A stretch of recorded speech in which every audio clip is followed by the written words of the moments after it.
this. Hello, I'm George Byer, the Executive Director of GRAMA, Grand Rapids African American Museum and Archives. This documentary is called Riot, Race, and Reconciliation.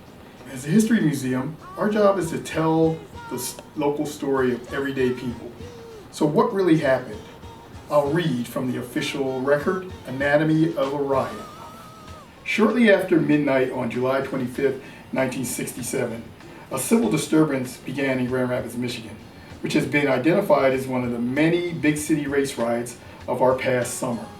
The following information and commentary has been printed to document some of the facts and to provoke thinking about our community and what we can learn by that experience. One of the problems is these records were taken from police interviews, from arrest records, the Grand Rapids Press, and social service statistics. Not one person from the community was interviewed for this document, Anatomy of a Riot. But that's why you have the opportunity tonight to see Riot, Race, and Reconciliation, told from the voices of people who were there and lived through 3 days of turmoil in July of 1967. I now present Riot, Race, and Reconciliation.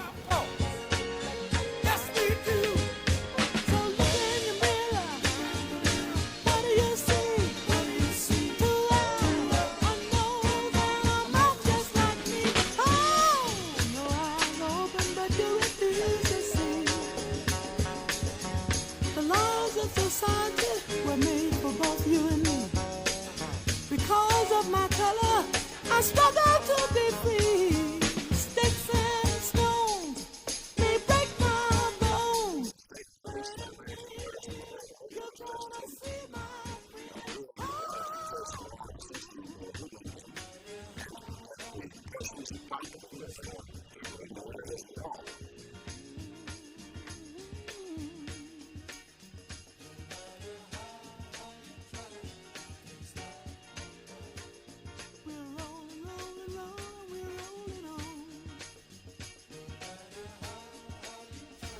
Speaking on behalf of Mayor Sonneveld and myself, City Manager Neighbors, we are proposing to establish a prohibited area in the near southeast end, a district bounded on the east by Madison, on the south by Cottage Grove, on the west by the Expressway, and of course on the north by Wealthy. We ask all people, and we particularly place emphasis on all people, to please refrain from going into the area, the limits which I have just described. How many officers will you have out there tonight? We will have an excess of, we would like to think an excess of 250 men out there tonight.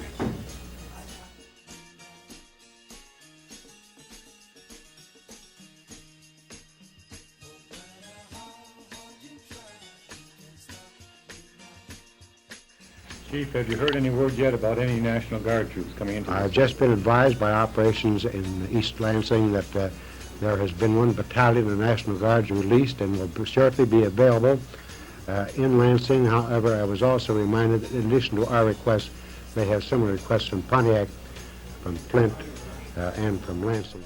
Well, I want to say that the Grand Rapids riot was a part of, in 1967, 800 different riots around the country. The most well-known are Newark, New Jersey, and Detroit, but there were riots in Grand Rapids and Minneapolis, of all places, and these were 800 by all documented count, and they took place in cities larger than, smaller than Detroit or Chicago or anything like that. These riots all stemmed around the same issue, whether you were in Newark or Grand Rapids. One, police brutality. Two, high unemployment and underemployment in black communities.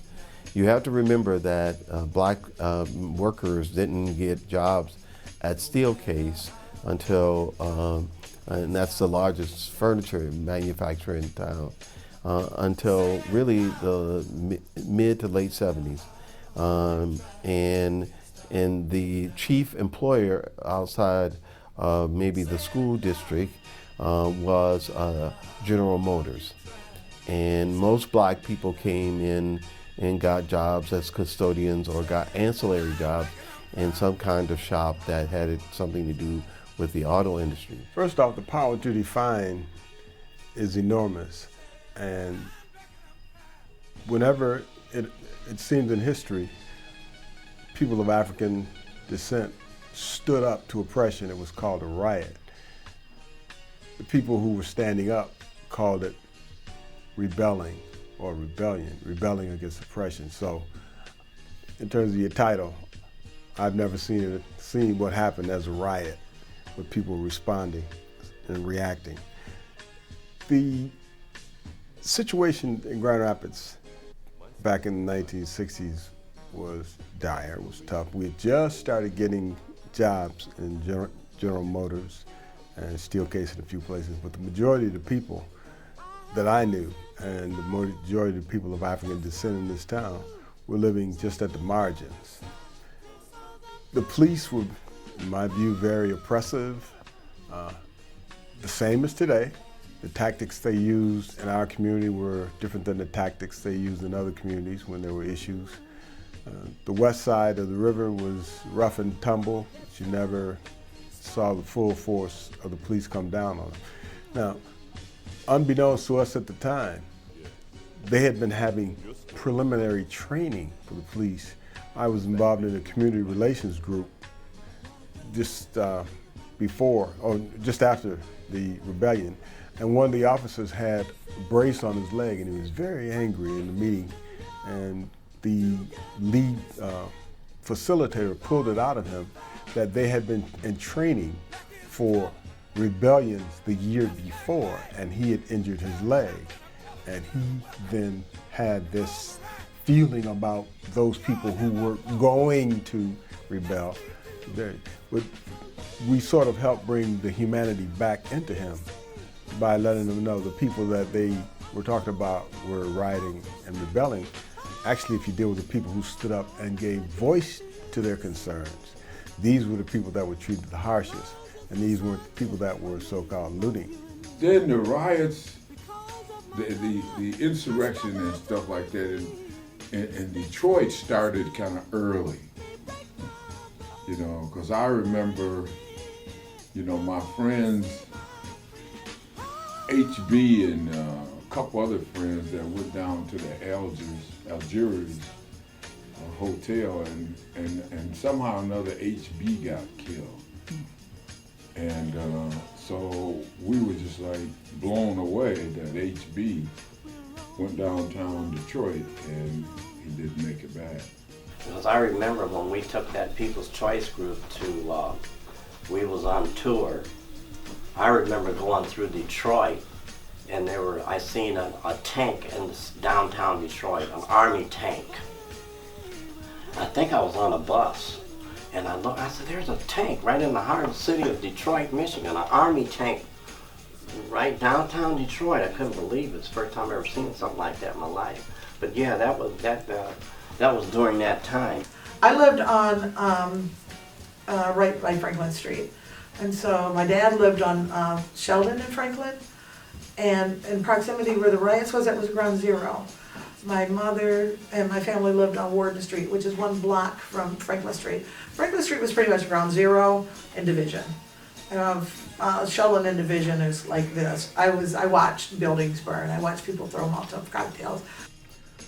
Well, a couple of things I think are important to think about, and first of all, I think it's useful to you know, cite Dr. King, who said that riots are a tactic or a manifestation of people who feel powerless and marginalized.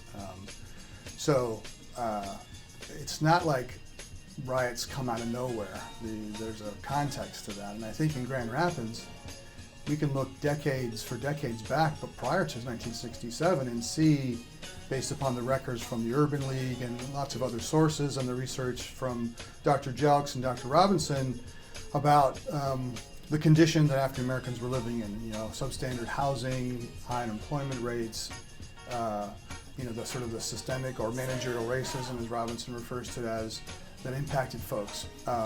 But then even, as sort of the rest of the country is kind of organizing, in the civil rights movement, the same kind of things were happening here to some degree. And we saw, people being organized and taking action around a variety of things. So, in 1963, like a week after the Birmingham church bombings, we saw 3,000 people on the streets in Grand Rapids marching to sort of stand in solidarity with the victims of that racist attack in Birmingham.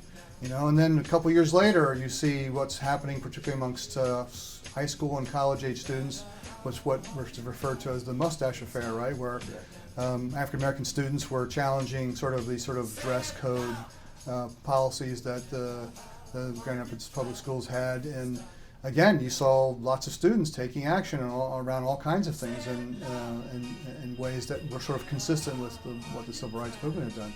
And I remember they had called in the state troopers to protect the city of Grand Rapids, and they didn't utilize their local police officers because it was too dangerous at the time. I remember waking up, hearing gunshots, and I was going outside to investigate what's all this shooting going on. When you hear the gunshot, and then you hear the people woes and just the noise of that, it's just ringing as it was yesterday. I can hear it. People were just saying, "Okay, something's happening," and I realized, Dad would not tell us what was going on, but we got it from the street and our friends in the street that say, "Hey, they're rioting down on Division Street. They're rioting down on Lafayette Street. They're breaking into businesses." And some of these businesses were black owned. Some of these businesses, and most of them were white owned, but the main thing about the community back then, we had black businesses back then. And some of our people even set fire to these buildings. And basically they were upset with landlords. And I noticed that some of the properties that were vandalized were owned by landlords who were taking advantage of black people back then. And so that was a civil unrest, and a lot of folks, the teenage kids, in my area, where the teenagers were disobedient, they were out there, they had a plan. They wanted to get these landlords who were discriminating against our people and burn their property. And that was happening. And so it was in a state of, I guess you could say, a state of unrest, because they were striking out against the injustices that was happening to them back in the day. We were living on Union Street. I remember very well because they were out riding, and they didn't get past Franklin Street over to the area where we were living. But all up and down Jefferson and the Division, it was just riding, and it was terrible. It was really terrible what they were doing. But I know also that during the time they was riding, they would bring all the stuff to sell across Franklin Street and sell it to the people there. And my knowledge is this, that we asked them, so, well, why are you doing all this? And one statement was made, because we don't have anything, and now we can take what we want. What stood out for that particular evening is, as we're going down Franklin Street to make our left-hand turn onto Jefferson to go towards Green Street, there was a sea of people. We actually had to stop because there was no way for us to go through the people until they parted their ways. And it was fairly dark. It wasn't totally dark, but it was enough I could make out the people. And there was a good 100 or so people there on the intersection of Jefferson and Franklin. What really kind of also stands on my mind is, as we're driving very slowly through the crowd, as they're again parting ways, almost like the kind of the Dead Sea. I hear a bottle break, and somebody says, "We got him." And I'm looking kind of around, not really scared because they weren't throwing it at us, but I do remember very clearly that someone threw a pop bottle and the glass breaking around us. We went down to her house, parked, and this again was around 8 o'clock or so, and it wasn't until later that evening you could hear all the sirens from both the police and the fire trucks responding to emergency calls, and you could see going on the porch, you could see the flames billowing above the treetops. And again, I spent most of my evening out, and I didn't join the crowd, I didn't leave the porch and so forth. But again, I could see hear the activity and see at least the flames and the smoke from the buildings that were on flames around us. Oh, I think the responses everywhere were organized. I mean, Martin Luther King Jr. said, a riot is, really the lesson or the product of the unheard. People were asking for a long time to check the way policing was going. And we're still in this mood. I mean, all black people were suspects. They were there to be harassed. You know, Grand Rapids' earliest police, Walter Coe, Captain, who became the captain, was there to monitor the black community. You know, you can say, well, Grand Rapids had a black police officer, but that police officer and those who would come under him were there not to necessarily protect the community, but to keep the community in check. So I think it's important to think about that in the context of '67 and what took place in July of '67 with the riot here, because it wasn't like, you know, it just came out of nowhere. I mean, I think people were, there was just a spark, like with all riots. There's a spark. Something happens that just people reach their breaking point and say, enough. We're not going to be play nice and play by the rules anymore because you don't value our lives at all. And so I think that is it. And of course, in Grand Rapids, the spark was really, you know, several young African American folks were pulled over. They were accused of stealing a car. That was the accusation. It was never really sort of proven based upon everything I've seen, but the cops got physical with them and people responded, you know. And so police brutality quite often is one of those things that will spark that kind of response from people. So it only lasted for 3 days, unlike in some of the larger cities in the country. But I think there's a lot of things that are really instructive about what happened in those 3 days, in terms of both the response from the black community and then also the response from the white community, and as well as the sort of the power structure at the time. We were members of the task force. Our job was to keep the peace. And one group of... You were a member of the task force? Yeah.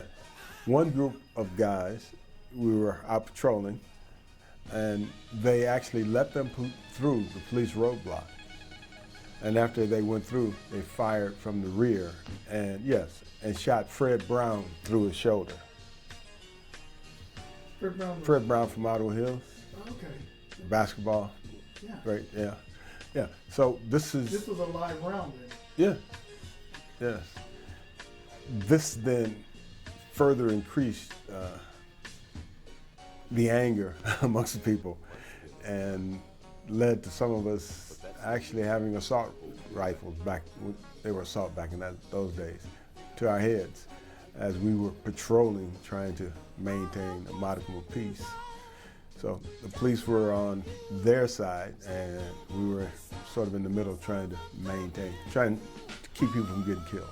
Pretty much everything across the street from me is burned down from those riots. And the Grand Rapids riots were like nothing compared to Detroit. I mean, Detroit is still a blight from the riots being there. But then they didn't have to do that. You know, they didn't have to come right through the community, you know, hollering out, you know. And so those types of things was happening, moving up to what was going on, to what eventually happened. But what eventually happened is that, you know, people just got sick and tired of being sick and tired of promises of jobs and promises of better education and promises of a lot of pie in the sky stuff that never really happened, you know. It's not that Grand Rapids is so unique, or even Detroit. Detroit is in scale is unique, or Newark in scale, because they're bigger and they're bigger population. But the same underlying frustrations are happening. One, urban renewal is come along. Black people had a lot of small mom and pop businesses around this time. Those mom and pop businesses, when 131 came through, wiped them out. They certainly were not given enough money, enough capital to sort of replant their businesses. So just like Detroit with the Lodge and I-75 are tearing out the heart of the black community, so is Grand Rapids. I can remember an incident, and I think it's documented in the Grand Rapids Press, that a black man was driving and he was handicapped, but he was basically had all the credentials to driving, and he was stopped and pulled over by a police officer. And the police officer roughed him up. And a couple of kids that were on saw that incident, and they felt, hey, why do they treat this man this way? Apparently, he had been profiled, and he was a suspect, but he wasn't a suspect. He was just profiled that he met this description. And so they roughed this guy up and dragged him out of the car, and the kids responded to that as police brutality. And that sparked an outrage in the community, and they started basically throwing rocks at that police officer. And that was just a response for the incident of the abuse that they saw within their own selves, that this was happening in Grand Rapids. I do remember when I was in Grand Rapids, I remember coming out during the time they were rioting in Grand Rapids. I was standing on Franklin Street, and I saw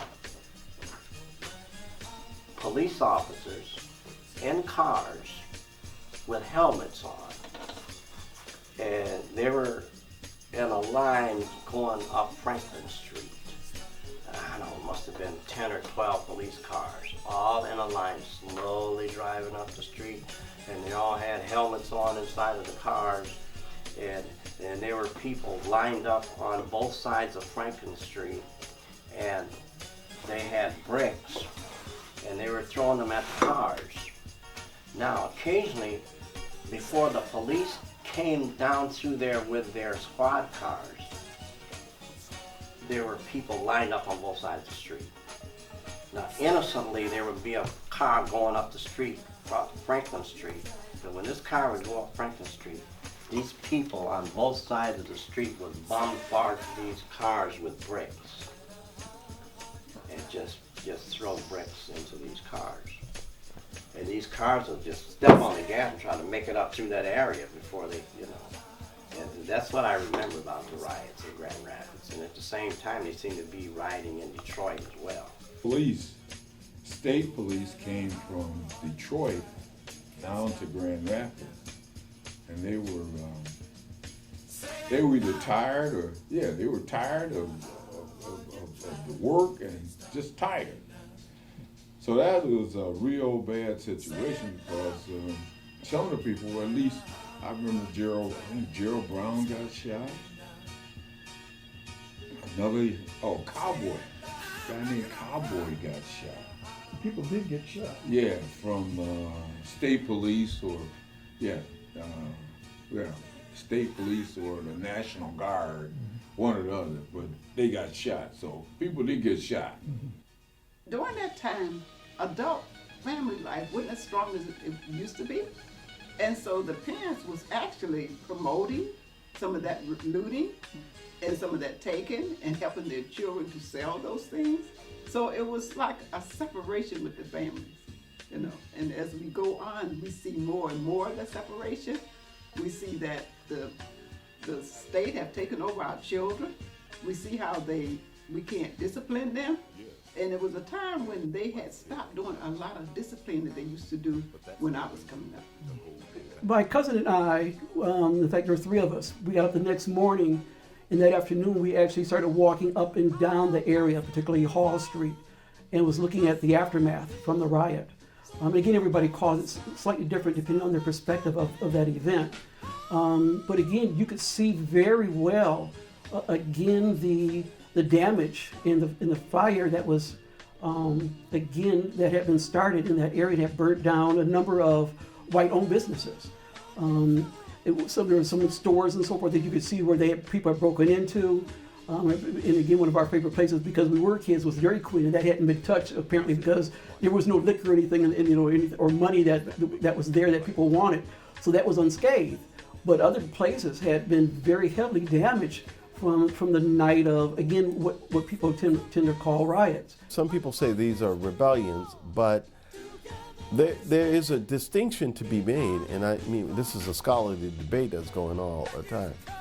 And to me, a rebellion then is a targeted use of force And riots tended to me, everything got wrapped up in it. Whether you were black-owned business, whether you were white-owned business, whether it was a liquor store, all of it was, the frustration grew. So to me, I choose to use the term riot rather than rebellion. To me, rebellion makes it seem like it was by intent. None of these things started by intent. Police officers come, people get frustrated, this fight starts, whether it's a blind pig or this or that. And it's just the sheer amount of frustration that has been building up, because you have to know, 67, everybody's witnessed on television. They've witnessed the police beat up black people in the South. I mean, who's the main culprit? Jim Clark, Bull Connor. And you experience the hassle with the police on your street on a day-to-day basis. So folks are now frustrated. They explode. But, you know, revolutions, if you can call that, like Che Guevara and Castro led in the mountains, or Mao Zedong, are armed, targeted resistance, and I think we should make a distinction. That's when they were actually shooting live rounds in people's house and shooting out their light. You had your lights on after the curfew, they'd shoot them out. I mean, it was just that bad. I think a couple of things that are really interesting for me, at least, is that there were several white people who were arrested at the same time, not because they were engaged in rioting, but because they were showing up with assault rifles wanting to kill African Americans. In fact, the police department in that same report said that they were receiving calls from white folks saying, if you want help putting down the riot, just let us know because we're ready, kind of thing. And to me, that's instructive, I think, again, in terms of where things were at that time in particular, is just that you know, sort of this white supremacist attitude was fairly pervasive. It wasn't really marginal. And this is not in that report, but it's reflected in the news media coverage at the time too, because they interviewed people both in Grand Rapids, mostly white people in Grand Rapids, and surrounding communities like in Lowell and Holland and places like that. And the same kinds of things. They were saying the same kinds of stuff, like going as far as saying, you know, they should just shoot to kill. I mean, like whatever they need to do to stop this, you know, kind of thing. So to me, it's just really, that stuff is really instructive. But the other thing I'll say about the report, the Anatomy of Riot, that I think is useful for people to understand is that, and I think this is understandable, that the folks who put it together were people who were not from the community, who were impacted, right? This wasn't, you know, written by the African American community about what they think, about what they needed, about what they wanted. This was written by mostly sort of bureaucrats and administrators who were still thinking through this framework of what can we do to sort of so-called help. So the recommendations that they put together is very much framed around providing individual opportunities for people, as opposed to looking at any kind of systemic analysis, particularly around systemic racism and you know, systemic poverty and those kinds of things that were impacting the black community at that time. You know, there have been maybe about 3 or 4 different opinions, one of them being like, oh, they were just doing it in Detroit, so now they're doing it in Grand Rapids, or it was that kind of thing. That, no, it was very direct response to mistreatment from police, and then there's people who are just like, it was a bunch of no-good-nicks out there being naughty. You know, there's a lot of things you could say after the fact, but being there during the time, I don't really think that those are that was the reasons. I think those are after the fact, kinds of things that people are putting together, you know, in hindsight. Mm-hmm. But being there while it was happening, there was a real sense of passion. There was a real sense of doing it to deal with frustration and anger and hurt and anxiety. I mean, you could see it, you could feel it when you know, being right there in the middle of it. And look back on it and, you know, think of it, you know, logically in a way, but at the time there was a lot of passion. and there was a lot of frustration, and there was a lot of anger. I can't say what the root of it was, but you could see that it was there.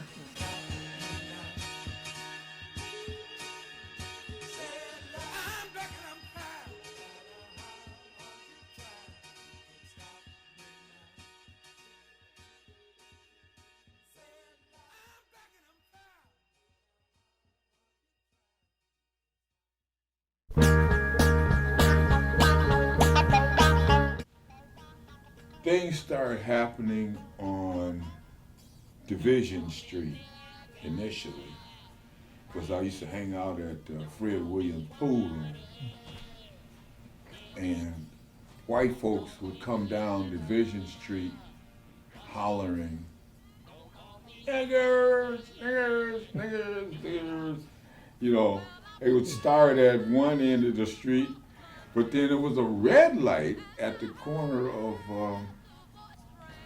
Division and Franklin. And a lot of them didn't know there was a red light there. So one day, you know, it was guys coming down the street just hollering and hollering. And these was sort of like the precursor days, you know. A guy that I knew, they called him Hezzy. And I wouldn't say his last name, but anyway. Man, them guys come down the street just hollering out the window and niggers, niggers, niggers, and by the time the light caught him, and Hezzy and his boys caught them at the light, oh, it was, whoa. Listen, my dad was one of the first black officers on the Grand Rapids Police Department force. And when we're talking about the riots, that was probably one of the worst times in Grand Rapids. And my father we lived on 542 Union Street, Avenue Southeast, which was pretty much in the heart of the city. And at those times, the police department was segregated. They had black officers patrolling the black areas, and they had white officers patrolling the white areas. And that was to keep, in a sense, segregated, what they call, I say separate but equal, but it wasn't equal. And as I'm going into school, there was the janitor was putting up the American flag, and it touched the ground. And one of the things, of course, when you touch the ground, you need to throw the flag away. And I made a comment about that to the janitor, and he looks at me and says, "Shut up, niggers, none of your business." And this is my first day at school. So again, is that we're talking about some of the tensions and some of the things that were not really covered or talked about in the open, but yet it was festering underneath. And people say, well, you know, why were people upset? They wanted to bus our children across the river. We didn't go across the river. When you went across the river, there was a fight. It had been going on since the 50s, the early 50s, to my personal knowledge. In fact, that's why they built the Seidman Center, because when we went across the river to play at the Youth Commonwealth, after the play was over, you had to fight to get back to the bridge to get across, the bridges or the trestle. So the idea of moving all these students over to Union High just didn't sit well with us, especially those of us who had been educated at South. I mean, integration, they're talking about integrating schools, but that's going to come at the expense of black community.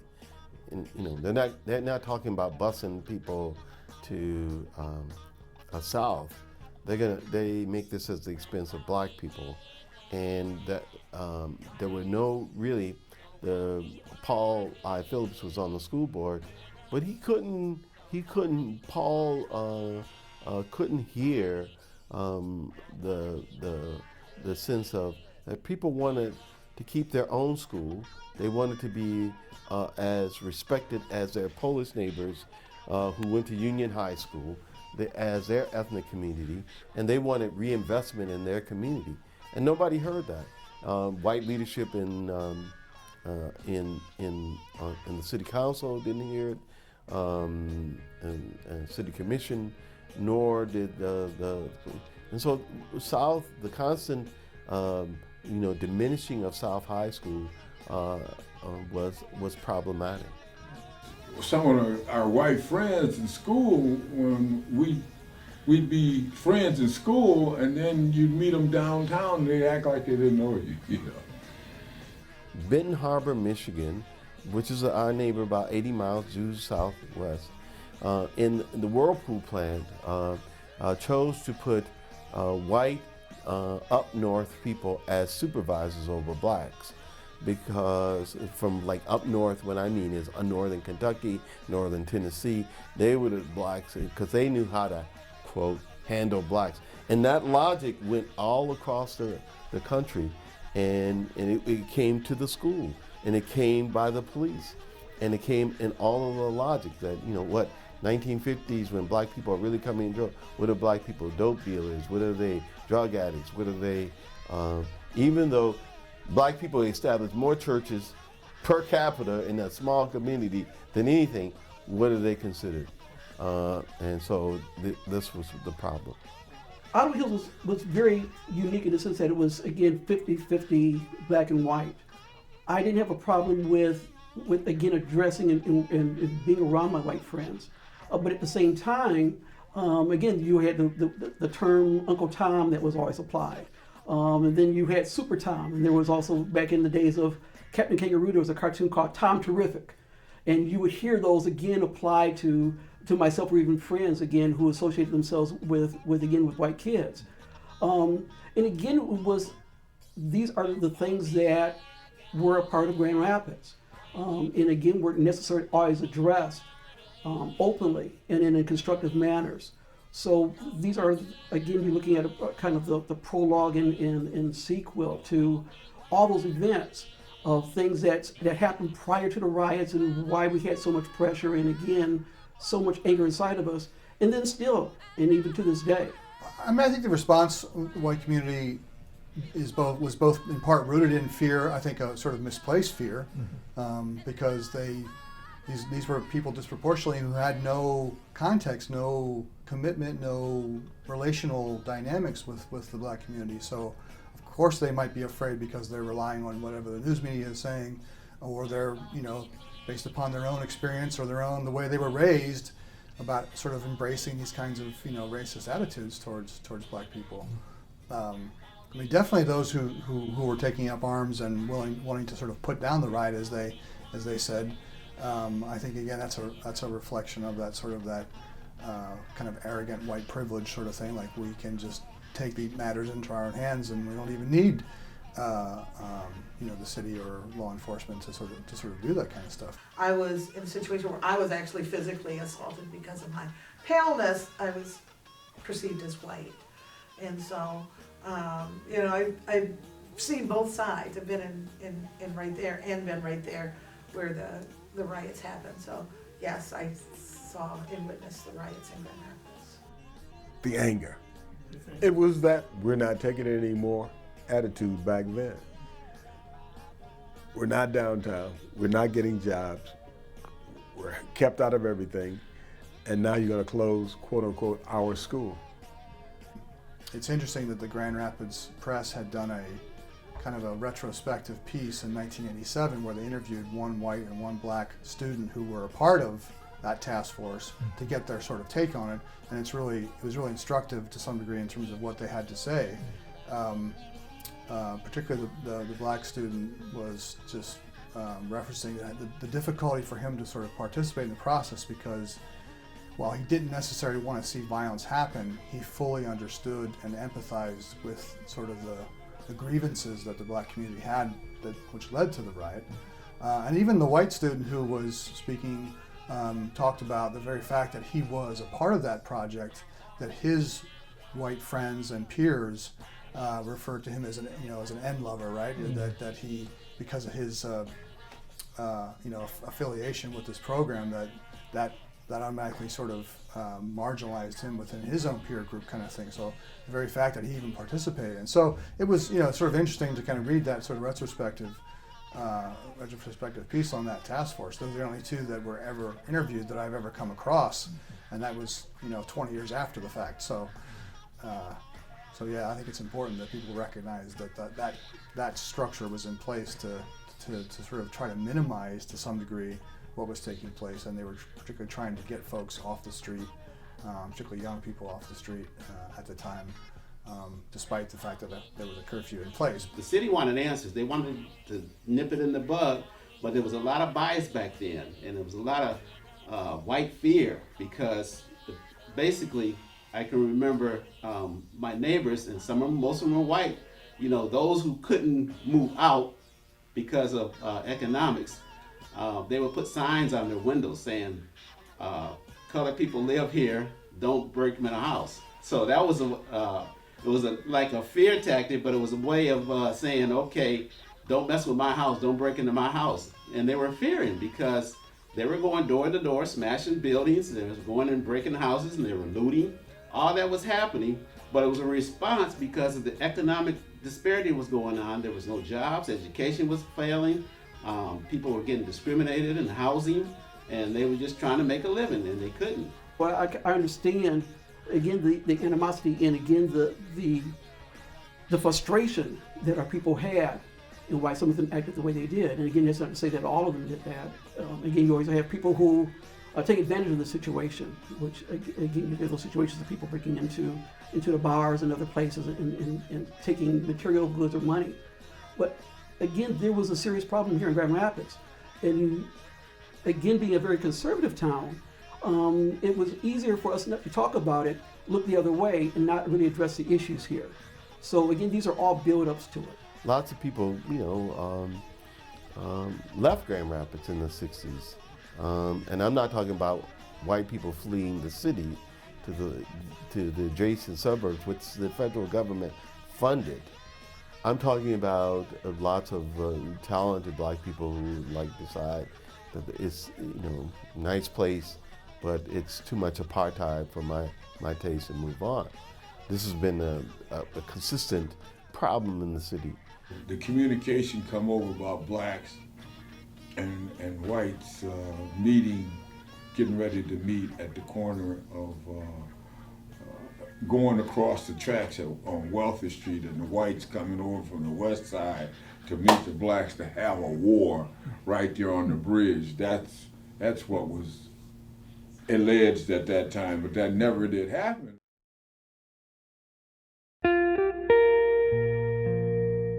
Youth Commonwealth, officers that worked at Youth Commonwealth, and especially Seidman Center, these were upstanding, for the majority, men. And Officer Joe Skreisky, I don't even have the words to describe what I saw him actually do and being involved in young guys' lives. So there were some officers. And these were appointed, and I guess they called them truth squads. And these were guys that were respected in the community. These were older adults, and they would go in the community as a big brother, as you can say. They were respected role models. And they were set to sign the police, and they were backed by the Grand Rapids Police Department to go in and make peace in the community. Now here, a lot of where the places that were destroyed, there's things there now. There's the Health and Human Services office is pretty much where the main part of the riots happened, and the main blocks that got destroyed and that sort of thing. Definitely it stayed in the African American community. The 60s were a very unique period in time because you had a number of movements going on. Of course, you had the civil rights movement, you had the women's suffrage, you had gays who were also becoming into trying to be identified as a unique power in individuals. You had the Vietnam War. So you had these different fronts and people who were truly activists that were getting out into the streets and proclaiming what their beliefs were. And you don't have that kind of energy at this point in time. So again, for that kind of wave and for that energy, it's going to, from my perspective, it's going to take a lot.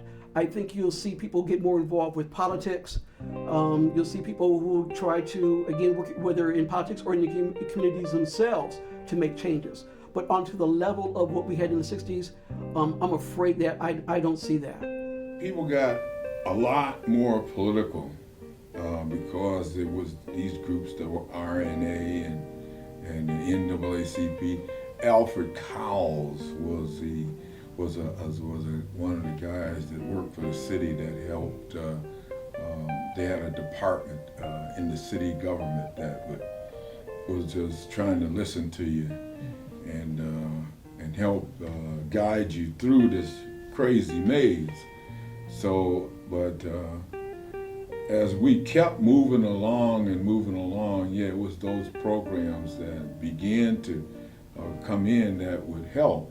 Yes, we had our curfews, but because I lived across from where all the rioting was, we didn't see any police. They didn't come in our area. They stayed mainly around Jefferson and Division and Prospect and those areas where there were a few stores like the one upon Division, D'Amico's, and places like that, you know, that they were tearing up and taking stuff. I mean, for me, I think as a white person, it's like, so why should we care about what happened? I mean, what's the value in us trying to understand like what happened in 1967? I think, well, it's really important because this is rooted in white supremacist sort of institutionalized racism dynamics, and I think until we're willing to come to terms with that, we're going to keep repeating the same mistakes and keep perpetuating the same kind of oppressive systems that make it difficult and near impossible for the African American community to achieve real equality and, you know, sort of comfortable standards of living and all those kinds of things. I think it's just really incumbent upon us. So, for me, it's problematic when people say, well, that's a black issue, so they should worry about what that sort of history. And I'm like, no, this is a human issue, but it's also a white issue because we're the ones who are the beneficiaries of that ongoing system, and we're the ones who need to today learn the lessons from what it is that black people why they were rioting then, because they were making a clear statement, as King said again, that this was a way for them to be heard. So let's listen to that community and do what needs to be done. The positive thing that happened, and I think that was the birth of programs in the black community. We had such facilities as the Sheldon Complex. And what that did, it provided programs for our young people to learn a skill and hone on their skills, as well as somebody there that had a connection with the community. And they had programs that were issued by the federal government called, I remember the CETA 2 programs that came down. And these were jobs that were provided for our community, our kids.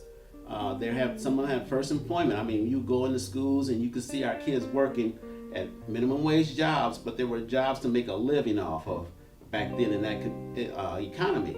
So those things that Kent CAP program was CAP, Community Action Center.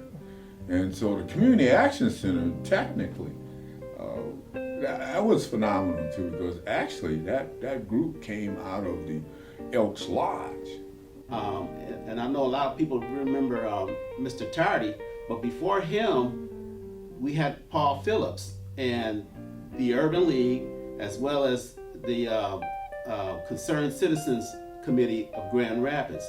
And these were individuals in our community. They were made up of doctors, lawyers, basically the leaders of our community who had pretty much professional jobs. The Elks movement was nationwide, okay?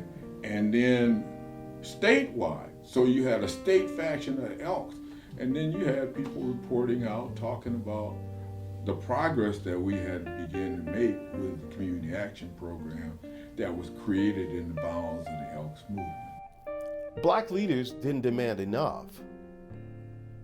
They certainly didn't demand enough, and they couldn't organize themselves to demand enough from the city. Black people paid taxes, and the police got paid off their tax dollars. Black people owned property. The police and city officials got paid off their tax dollars. That black people didn't simply demand enough, and part of the reasons they didn't demand enough is because you didn't have enough skilled leadership here to do that.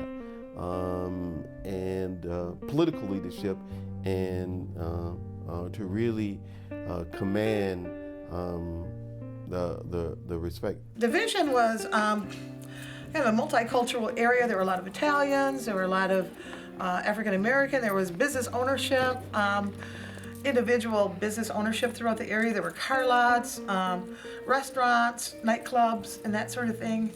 And people moved away. People were moving away, and people weren't investing. I think part of people not investing was a big downfall in Division, because people weren't putting money into maintaining the buildings and taking care of them. They were more interested in getting out of the area, and maybe some of that was happening anyway, as 28th Street was coming along, and more people were going out to 28th Street for things, and the suburbs were happening, and so people were not wanting to be on Division. They say history repeats itself. And to be honest with you, George, I think we've made mistakes in bridging the gap and reaching out to our young people. Just the recent incident with the kids who were held at gunpoint by our police department, and how the union failed to respond or issue an apology or meet with the parents of those kids, that traumatized them. And I don't know if you were 13, 12-year-old, and at that stage of life, that's the mental that will stay with you for a lifetime. People start organizing. In fact, Mel and Ray and them guys began to take, like Link had the concept of taking people downtown. No, Mel and Ray and them had that concept. They would take people downtown, and because they had a large group, they were able to get a lot of things done politically.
The Black community has shaped the American character and experience. Now Black history has a new place in downtown Grand Rapids. Visit the Grand Rapids African American Museum and Archives on Monroe Center, 1 block southeast of Rosa Parks Circle.